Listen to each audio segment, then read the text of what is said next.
We tell ourselves we're going to Mars. We've been telling ourselves that for 70 years. We build rockets, we run simulations, we print headlines, we draft timelines. But what if the problem isn't that we haven't figured out how to get there yet? What if the problem is that the universe itself, in its fundamental architecture, has already decided we can't? Not won't, can't. And what if everything we've been promised, everything we've been shown, every glossy render of a red rock colony beneath a salmon sky is a beautiful, elaborate distraction from a truth so uncomfortable that we'd rather dream than face it?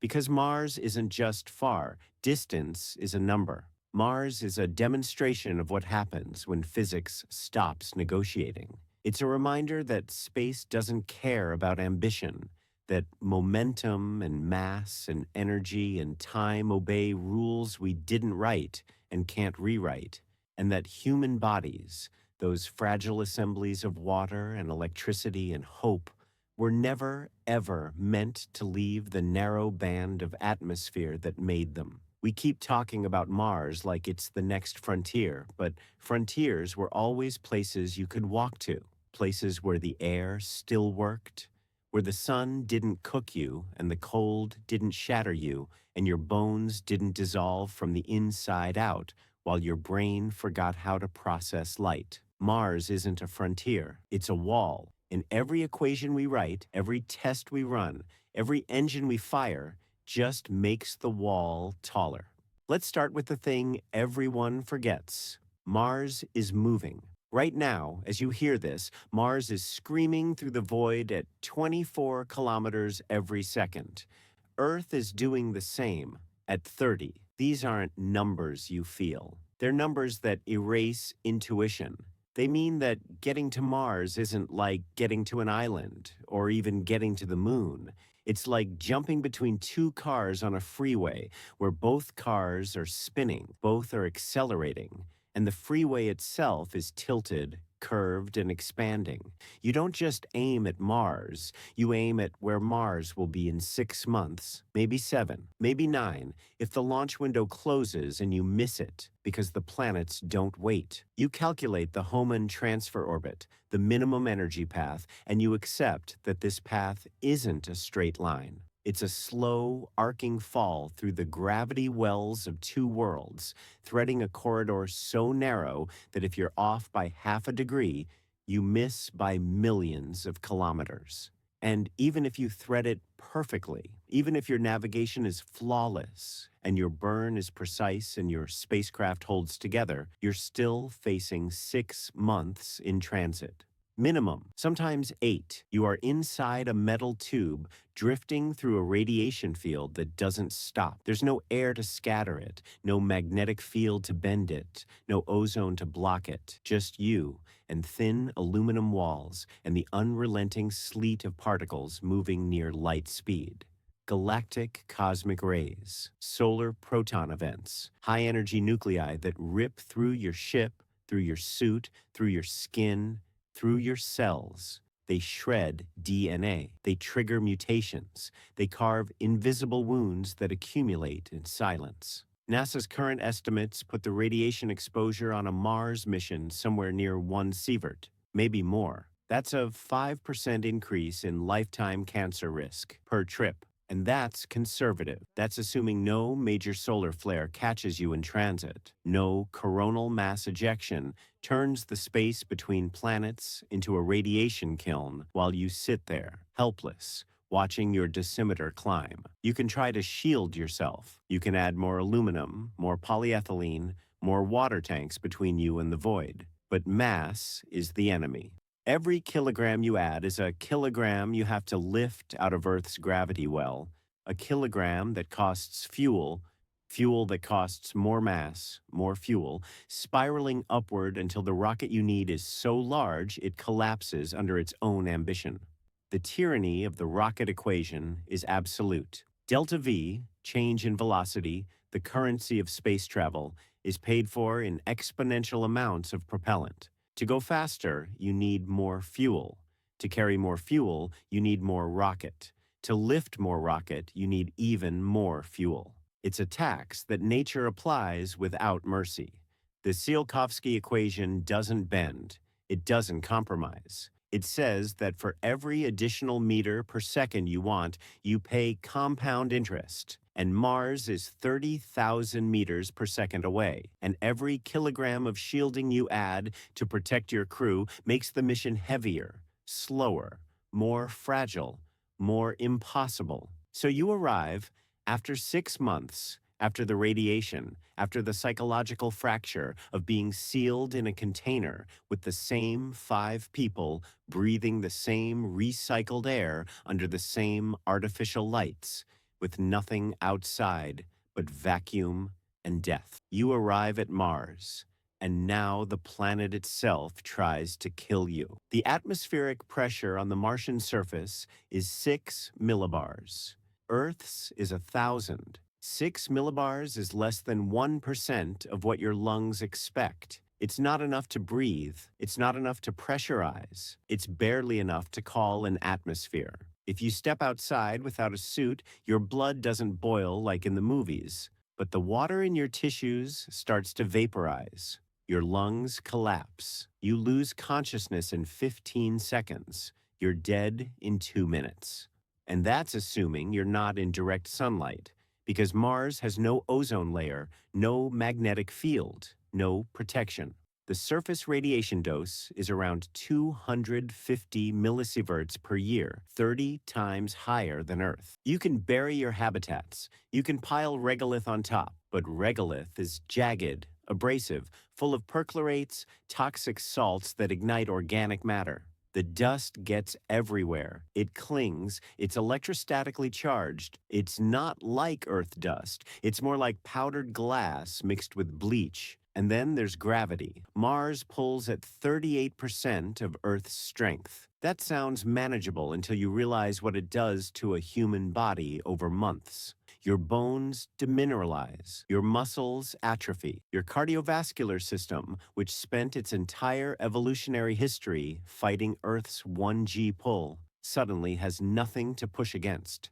Your heart weakens, your blood pressure drops, your spine elongates. Astronauts on the International Station lose 1 to 2% of their bone mass every month. They exercise 2 hours a day just to slow the decay. On Mars, that decay continues, and you're not coming back in 6 months. You're staying for a year, maybe 2, waiting for the planets to realign so the return window opens. And when it does, you have to launch again from a planet with no infrastructure, no fuel depots, no repairs. You have to lift off in a rocket you brought with you, or a rocket you built there, using fuel you synthesized from the Martonian atmosphere. If that even works, if the Sabatier reactors function, if the solar panels aren't buried in dust, if nothing broke during the sandstorms that last for weeks and cover the planet in a haze that turns day into twilight. If you've followed this far, if the numbers feel heavy, if the obstacles sound insurmountable, then you're beginning to see what mission planners see when they close the door and run the real calculations, not the ones in the press releases. You're seeing the gap between what we want and what physics allows. Propulsion is the core problem. Chemical rockets, the only kind we've ever used for human spaceflight, are fundamentally limited. The energy density of chemical fuel is fixed by molecular bonds, by chemistry itself. Liquid hydrogen and liquid oxygen, the best conventional combination we have, gives you an exhaust velocity of about 4.5 kilometers per second. That's your ceiling. You can't burn hotter, you can't push harder, because the atoms only give up so much energy when they react. Nuclear propulsion could help, in theory. Nuclear thermal rockets could double that exhaust velocity, cut transit times, reduce radiation exposure. But we haven't built one, not a flight-ready one. The NERVA program in the 60s and 70s proved the concept, fired reactors, ran tests, then got shut down for political and environmental reasons. Since then, nothing. Electric propulsion, ion drives, they're efficient but weak. They can push a probe for years, slowly building velocity. but they can't lift humans. They can't generate the thrust needed to escape Earth, to break at Mars, to return. We're stuck with chemical rockets, and chemical rockets are too slow, too heavy, too dangerous for Mars. The numbers don't lie, but we do. We round down the risks. We round up the capabilities. We tell stories about innovation, about breakthroughs just around the corner, about reusable rockets and orbital refueling and in situ resource utilization, as if these are solutions rather than additional layers of complexity, additional points of failure. Reusable rockets are remarkable. They've changed the economics of launching satellites, but they don't change the physics of interplanetary travel.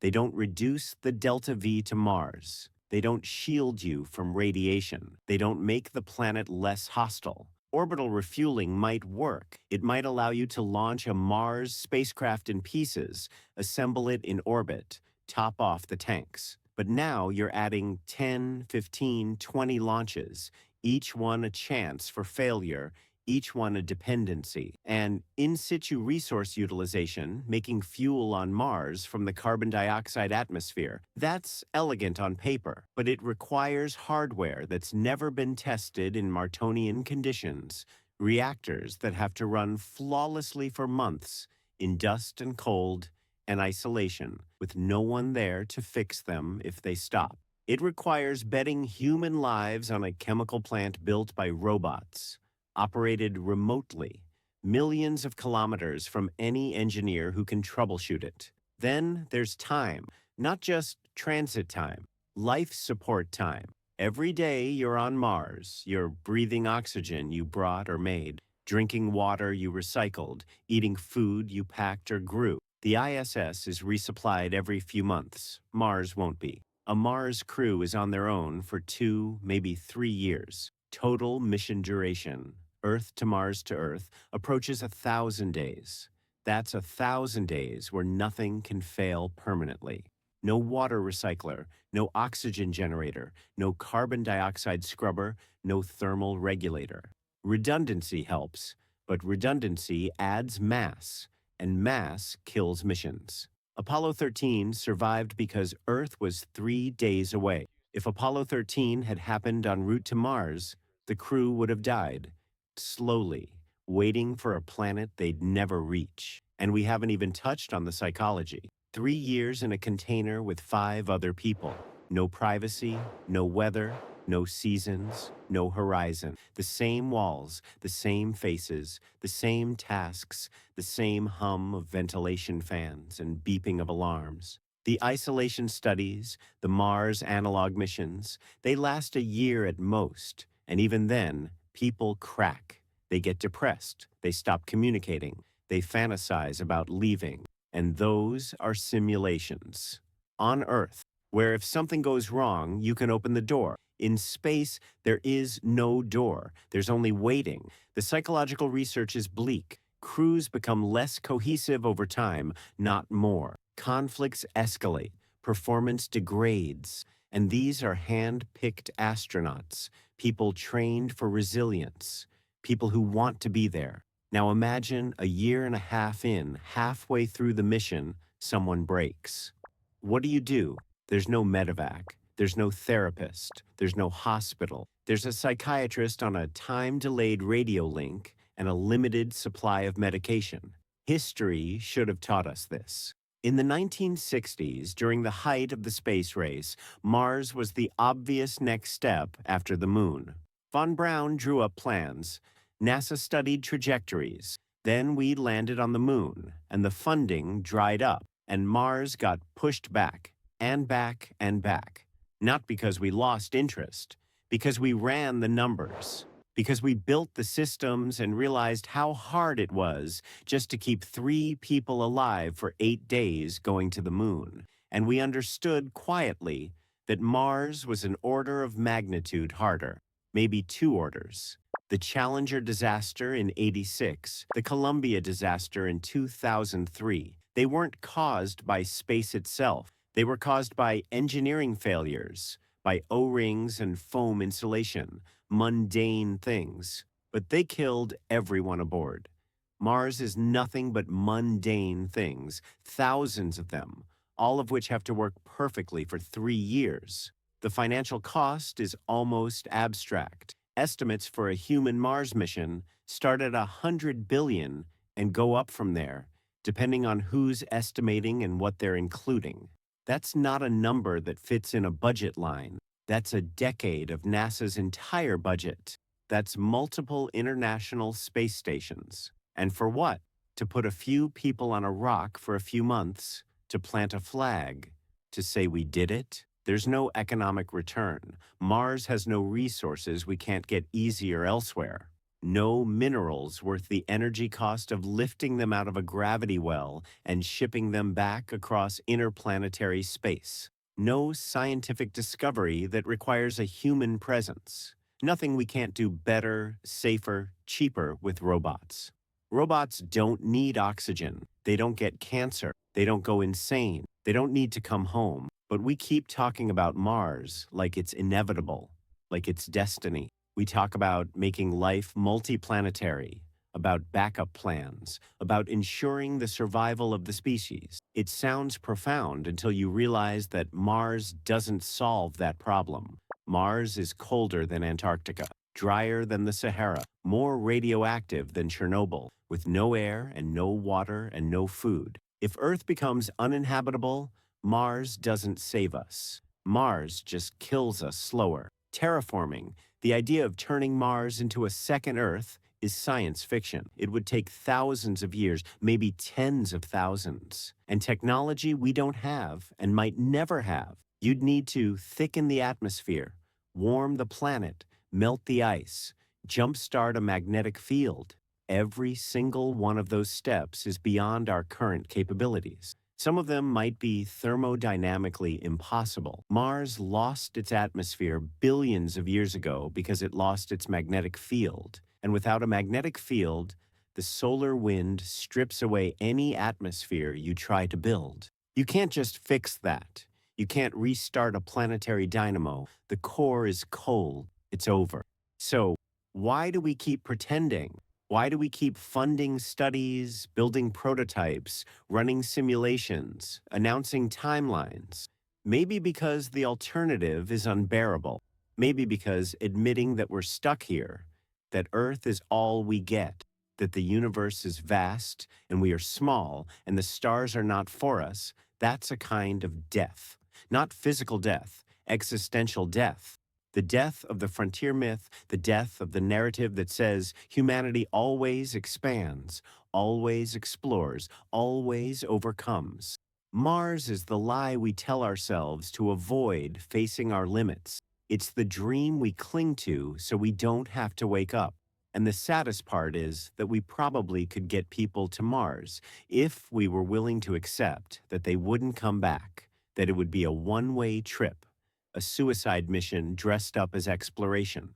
The mass budget improves dramatically if you don't have to carry return fuel, if you don't have to plan for launch, if the mission ends when the crew runs out of supplies, or their habitat fails, or the radiation finally breaks them. You could do it cheaper, faster, with less risk to the overall mission, just not to the crew.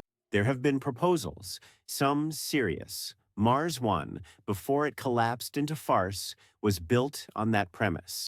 Volunteers signing up to die on Mars, slowly, for science, for history, for the cameras, and people applied, thousands of them, because some people would rather die on Mars than live on Earth, and maybe that says more about Earth than it does about Mars. We have sent robots, rovers, landers, orbiters. They've done extraordinary work. They've found ancient riverbeds, detected organic molecules, mapped ice deposits, measured radiation. They've shown us Mars in exquisite detail, and every discovery makes it clearer that Mars is dead. It died a long time ago. It had water once, maybe an atmosphere, maybe even life, microbial and brief. Then the core cooled. The magnetic field collapsed, the solar wind scoured the air away, the water froze or evaporated, and what's left is a tomb. We're not exploring Mars. We're performing an autopsy. And the thing about autopsies is that you don't move into the body afterward. You don't build a home in the morgue. The engineers know this. The mission planners know this. They run the simulations. They stress test the life support. They calculate the radiation doses, and they see the margins shrinking to nothing. They see the risk, but they can't say it out loud because the money depends on hope. And hope depends on inevitability, and inevitability depends on not looking too closely at the numbers. So they optimize, they innovate, they push the boundaries of what's possible. And maybe in another 50 years, we'll have better propulsion, better shielding, better life support. Maybe we'll crack fusion or build space elevators or genetically engineer humans who can tolerate radiation and low gravity and isolation. Maybe. But maybe isn't a plan. Maybe is a prayer. And in the meantime, we're here on this blue planet, this wet planet, this improbably perfect planet where the air is free and the water falls from the sky and the magnetic field wraps around us like a blanket and the ozone layer filters the sun and the gravity holds us just tight enough. We're here, and Mars is there, and between us is a distance that isn't just measured in kilometers. It's measured in energy, in risk, in time, in the limitations of chemistry and biology and human endurance. It's measured in all the things we can't change, no matter how much we want to. There's a specific kind of silence that comes after you realize something you believed in isn't true. Not the anger, not the denial, just the quiet that follows. That's where we are with Mars. We've been shouting about it for 70 years, building the mythology, selling the vision. But the numbers have been whispering the whole time. And if you listen, if you really listen, they're saying the same thing. They're saying, we're not going. Not soon.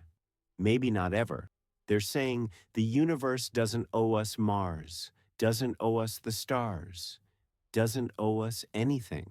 They're saying that Earth might be the only place in the cosmos where we can survive. And if we destroy it, there's no backup, there's no reset, there's just the long, cold wait in the dark, drifting toward a planet we'll never reach. Inside a ship that's already breaking down, while the radiation counts up and the air runs out and the distance grows and the silence becomes absolute.